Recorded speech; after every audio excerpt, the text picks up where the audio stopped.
Abil dengan BP 3023 akan menjelaskan tentang kepuasan pernikahan. Nah, dalam kepuasan pernikahan merupakan salah satu indikator utama dalam kesuksesan pernikahan. Also of ours mendefinisikan bahwa kepuasan pernikahan adalah penilaian subjektif dan bersifat dinamis oleh pasangan suami istri mengenai kehidupan pernikahan mereka yang dapat diukur dengan melihat aspek-aspek dalam pernikahan itu sendiri. Menurut Daulata Abadi, Sadat dan Jangan Diri mengatakan bahwa kepuasan pernikahan adalah perasaan bahagia terhadap perkawinan yang dijalani. Kepuasan perkawinan berhubungan dengan kualitas hubungan, pengaturan waktu, dan juga bagaimana pasangan mengelola keuangannya. Sedangkan menurut Alwata dan Dufi, kepuasan pernikahan merupakan perasaan menyenangkan dan puas dalam pernikahan. Berdasarkan uraian di atas, maka dapat disimpulkan bahwa definisi dari kepuasan pernikahan adalah indikator utama dalam mengukur kesuksesan pernikahan dan kualitas pernikahan serta evaluasi subjektif suami atau istri atas pernikahannya berdasarkan perasaan puas, bahagia, dan pengalaman menyenangkan yang datang bersama pasangan. Sekian dari saya, terima kasih. Assalamualaikum warahmatullahi wabarakatuh. Perkenalkan, nama saya Kairinisa Rahmi dengan nomor NIM 2035. Kali ini saya akan melanjutkan pemaparan materi dari Abil mengenai kesuksesan dari perkawinan. Nah, poin yang ingin saya sampaikan yaitu adalah mengenai ekspektasi dari pernikahan. Nah, menurut Bati dan Jufa, mereka mendefinisikan ekspektasi terhadap pernikahan itu ialah sebagai suatu hal yang telah ditanamkan sebagai suatu produk sosial budaya, yang mana berdasarkan pengalaman kedua keluarga ipar pasangan, termasuk juga hal yang terdapat pada pasangan, seperti seksual, persahabatan, dan konsep pasangan ideal. Nah, menurut Nelson dan Jones, mereka mendefinisikan ekspektasi terhadap pernikahan itu sebagai prediksi seseorang tentang pernikahannya di masa depan, di mana prediksi tersebut terdiri dari 3 hal, yaitu idealis, pesimis, dan realistis. Nah, lalu yang ketiga yaitu menurut Wright.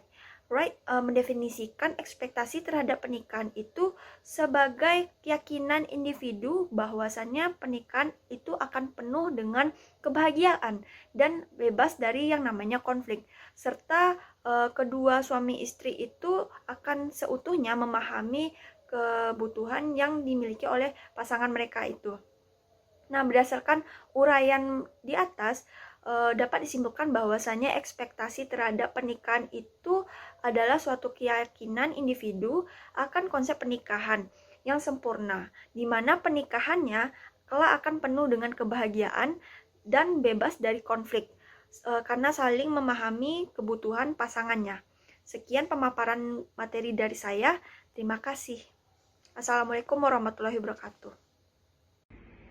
Assalamualaikum warahmatullahi wabarakatuh. Perkenalkan, nama saya Muhammad Rafi Abdillah dari mata kuliah Komunikasi Keluarga dari kelompok 4. Di sini saya akan menjelaskan materi saya yaitu tentang pemeliharaan perilaku dan hubungan. Langsung saja, yang pertama saya akan menjelaskan tentang pengertian pemeliharaan perilaku dan hubungan. Menyatakan bahwa Dindia Yang dan Emers dan Somers menyatakan bahwa perilaku pemeliharaan hubungan berfungsi untuk mempertahankan atau memperbaiki hubungan. Gezel Seflo, Jazayeri, Bahrami, dan Fesaraki 2016 menyatakan bahwa pasangan yang menggunakan strategi pemeliharaan hubungan benar-benar mengalami komitmen, kepuasan dan kebahagiaan perkawinan lebih tinggi. Menurut Canary dan Dindia, strategi pemeliharaan hubungan didefinisikan sebagai strategi yang digunakan untuk menjaga hubungan dalam keadaan atau kondisi tertentu. Perilaku pemeliharaan rutin adalah ritual yang berfungsi untuk mempertahankan hubungan. Ritual bersifat non-strategis atau rutin, Brood dan Person, mempelajari ritual interpersonal dalam pernikahan. Mereka menemukan bahwa beberapa ritual seperti ritual komunikasi, rutinitas sehari-hari, dan tugas yang dilakukan bersama berfungsi untuk menjalin dan mempertahankan hubungan. Berdasarkan pengertian di atas, dapat disimpulkan bahwa pemeliharaan hubungan adalah sebuah strategi rutinitas yang digunakan seseorang untuk mempertahankan atau memperbaiki hubungan dalam kondisi tertentu, sehingga dapat meningkatkan keintiman, komitmen, kepuasan, dan kebahagiaan perkawinan di antara hubungan mereka. Baik, perkenalkan saya Fadil Saframenjadi dengan nomor BP 1910 86 3016. Akan melanjutkan materi dari Raffi. Yang kedua itu bentuk pemeliharaan perilaku dan hubungan. Menurut Connery dan Stanford ada 7 strategi yang digunakan untuk pasangan mempertahankan hubungan mereka. Yang pertama itu ada assurance atau kepastian. Kepastian akan kelanjutan cinta dan hubungan atau perilaku yang menekankan pada komitmen cinta dan kesetiaan pasangan.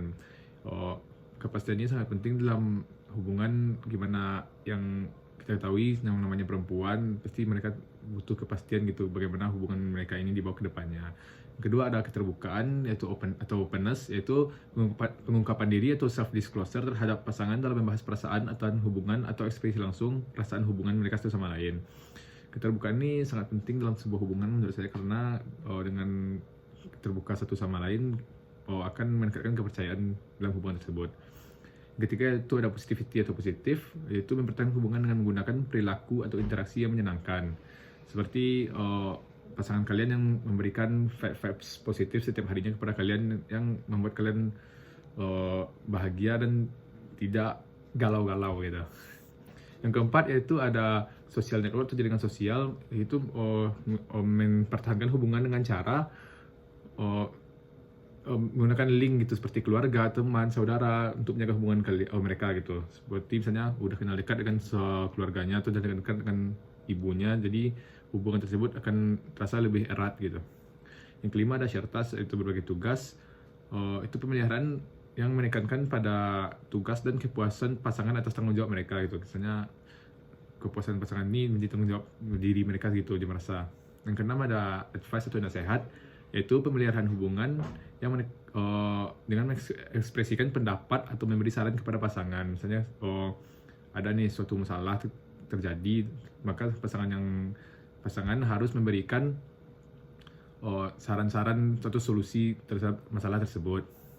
Yang ketujuh ada konflik manajemen, misalnya seperti terjadi masalah juga, tapi yang ini seperti apa? Misalnya masalah ini bukan masalah pasangan satu doang, tapi masalah dalam hubungan seperti itu. Dan strateginya seperti meminta maaf atau mengakui masalah masing-masing gitu. Mungkin sekian dari saya. Terima kasih. Assalamualaikum warahmatullahi wabarakatuh.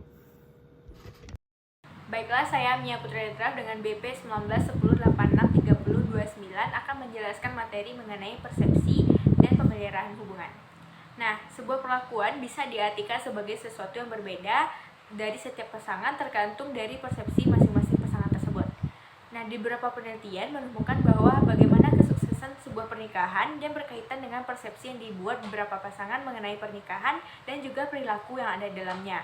Dan hal ini juga terdapat atribusi juga di dalamnya.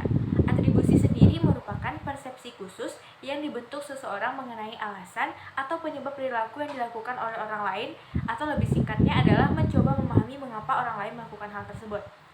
Nah, selanjutnya adalah mengenai pemeliharaan hubungan. Dalam perilaku untuk pemeliharaan hubungan dilakukan oleh orang dengan beberapa hal dalamnya, yaitu terdapat dukungan, jaminan, kepositifan, hal yang dilakukan bersama seperti manajemen konflik dan juga humor.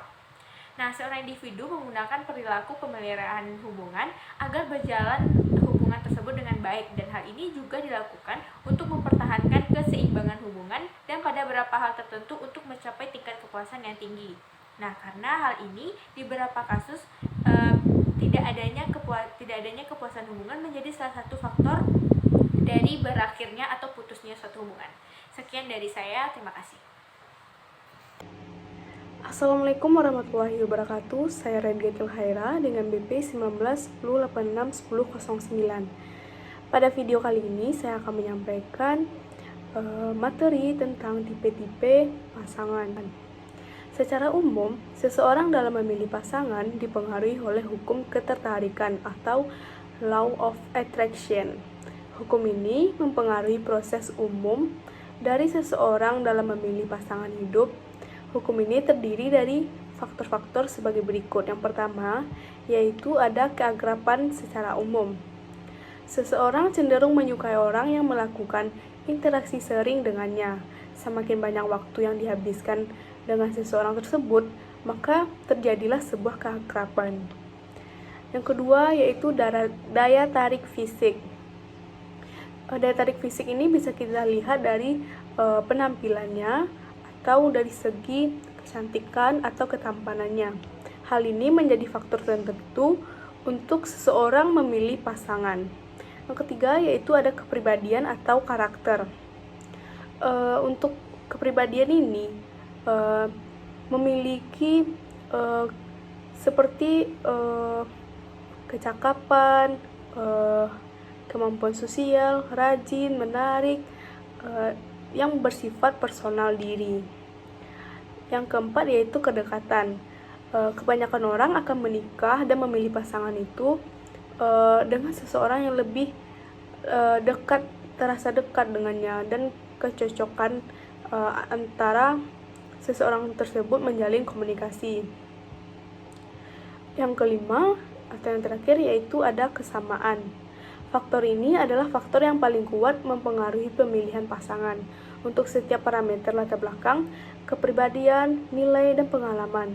Seseorang cenderung memilih orang yang memiliki banyak kesamaan daripada orang yang jauh berbeda dengannya.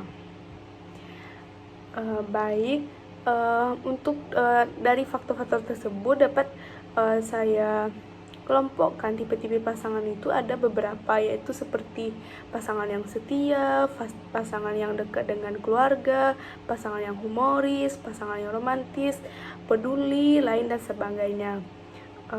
Itu dalam memilih pasangan atau tipe-tipe pasangan itu tergantung kepada individu tersebut. Baik, hanya itu yang dapat saya sampaikan. Assalamualaikum warahmatullahi wabarakatuh.